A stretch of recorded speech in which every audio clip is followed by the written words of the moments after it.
Hey, what's up? It is V from V Loving Crystals. I post daily videos. I do pick a cards. I do timeless readings. I do deck reviews, deck modifications, deck combinations, and now I'm starting a new series called Tarot for Beginners.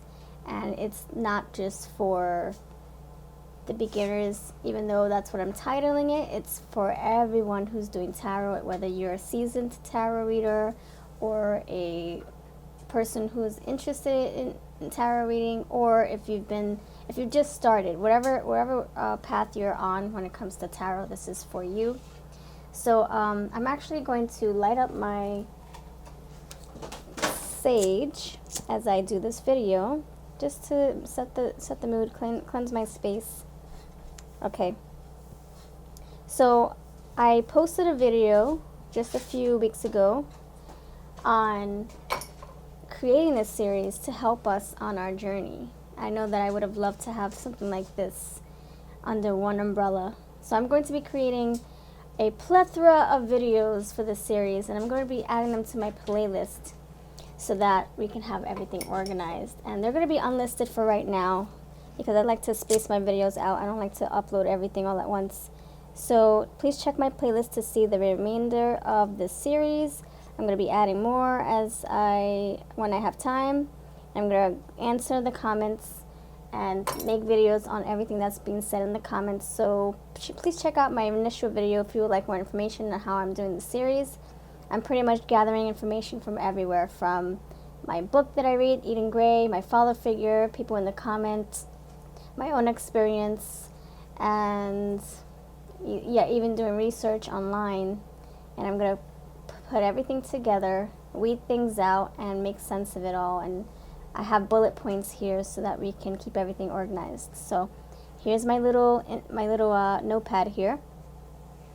So to break the ice, I thought I would incorporate random facts about tarot, and I also have deeper facts, which, you know, I don't want to offend anyone, but because of an experience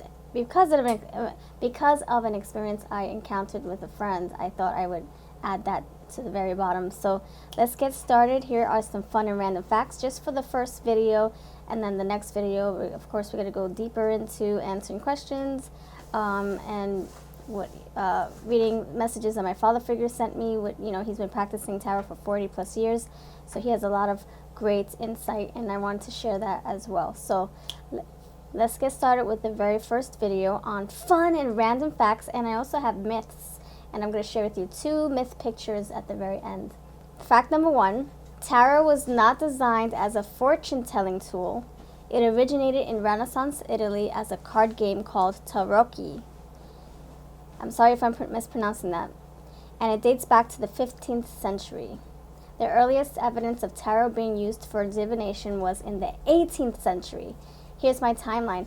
1451, the oldest deck is produced for tarocchi, which consisted of 5 suits. And then hundreds of years later, the Rider-Waite deck was published by artist Pamela Colman Smith.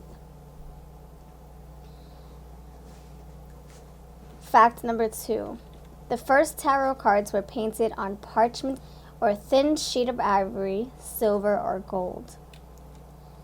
Fact number 3, modern playing cards are descended from one part of the tarot. Fact number 4, you don't have to be spiritual, I should say quote unquote spiritual or gifted to read tarot. Anyone can learn the cards. Intuition plays a big part in interpreting the cards. So just so you know that, a lot of people think, oh, I'm not gifted, I'm not psychic, I'm not a medium, whatever. You don't have to be. We all have intuition. Tarot is like the images we see from tarot, like they unlock parts of our subconscious, if that makes sense. I'll get deeper into that. 5, tarot is a divination wisdom. What does that mean? The power of the mind. The ancient practice of connecting to the timeless and spaceless world of the all-knowing. It helps unlock our intuition and is a source of clarity and insight. Tarot helps us come in contact with our higher selves. Number 6, tarot provides guidance and give a balanced overview of a situation. And you know, like I always say, nothing is carved in stone, nothing is set in stone. And you know, I had to write this down. I know I'm reading, but these are the things that I, you know, wanted to make sure were here so I didn't forget them. So when I think of tarot, I think of it as like a blueprint, a roadmap, a GPS system. No, not a GPS, mostly like a roadmap. We, with free will and intuition, create new paths for ourselves. We can change our own outcome. And you know, a lot of people always quote me on this, but I always say this in my live streams and in my readings. I always say that we have the power to change our tomorrow. And I think I'm going to create a shirt for that, because I really truly believe that we are the designated drivers. We drive our own cars, right? We can choose whatever path we feel like it. Whatever the cards tell us doesn't mean that it's gonna be the end all. We can always alter and change things around. So number 7, tarot cards have elemental signs. The minor arcana consists of cups, which is water, and it relates to the emotional issues. Pentacle, which is earth, relates to money and home. Swords, which is air, relating to conflict and overthinking, overanalyzing thoughts, processes, all that stuff. And wands, fire, relating to work issues, ambition, and movement and action. To me, that's what I feel. And I'm sure we can all relate to that, right? Wands, movement, action, ambition, totally. Now we're going to get into deeper facts with a religious twist, and I apologize if this offends anybody. I thought I would add this only because of something personal that I encountered with an old friend, and so I thought this was very important, and I wanted to raise awareness and just throw this out there. And like I said, warning, I apologize if this offends anybody who's religious. I grew up religious myself, but in my 20s I stripped away from organized religion and went rogue, basically. And so now here I am on this tarot path a little less than a decade later. So anyway, I thought I would include this. And let me just give you a little backstory. I lost a friend because, okay, now let me rephrase that. One of my old friends of 7.5 years decided to stop being my friend because I shared that I do tarot with her. And I only said it twice, and the second time via text she told me that she didn't want to associate with anyone who did tarot. So that is the reason why I've included this religious part, because I wanted to kind of step outside of the box and kind of go in, like step into her shoes a little bit. And also because I feel hurt. I still feel hurt. So I kind of want to like smooth out the wrinkles and kind of give people, like kind of like reassure people that tarot is not evil. So I know that the Bible says this or that about tarot, but this is what I have collected, the information that I have collected, and I did my research, and let's just get into it. So number 8, fact number 8, like I said, I apologize if this offends anybody religious or anybody who's not religious. Number 8, tarot does not predict the future. Fact number 9, opening the Bible for guidance is no different than pulling a tarot card for guidance. If you think about it, what is the difference? Just because it's the Bible, does that make it a holier way or better way to gain the guidance you need? Cleaner way? Because everybody goes to the Bible, does that make it better, or does that make it more? Does that make it right or holier, or whatever the case is? Doesn't mean that it's innocent, opposed to pulling a tarot card for guidance. See, this is where I feel like I'm trying to stay calm. What is the difference? That's all I want to ask. What is the difference between pulling a tarot card compared to opening up a book, a Bible, for guidance? Page whatever, page 53 or Psalm whatever. I forget the numbers. Psalm number X, Y, and Z for a brief excerpt or guidance for your day? What is the difference? That's all I want to ask, because please let me know. Like I said, I'm here to learn, and I'm here to shed light, and inspire people to think too, think for themselves. So fact number 10, divination is not mentioned in the 10 commandments. So just, for those who are like, oh my gosh, I'm doing something bad, or no, I refuse to learn tarot because I'm committing adultery, or I'm committing a sin. Please, I would say, please do research. Please educate yourself. Please open your minds. Please think for yourself. Fact number 11, cards are not evil and cannot attract negative energies, but people can. And this is what I really believe. It depends on the beholder's intentions. What are they using tarot for? Are they coming from a place of love, light, and positivity? Are they using it to help guide people? Those are the questions that we want to ask ourselves. What are our intentions for doing tarot? It depends on the person. If our intentions are good, if we're using it to help and connect and provide assistance, guidance in a positive way, then how is it that it's a sin?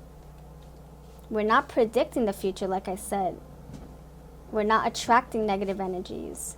But I do believe that if you come from a place of bad intentions, then you can see where you go wrong, right? So these are the questions that we should ponder.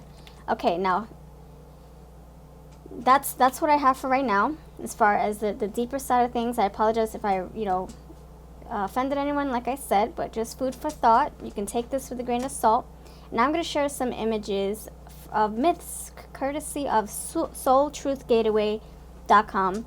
I found these cool images, myths, tarot. Myth number 1, which is really cool. The book meaning and intuition are incompatible.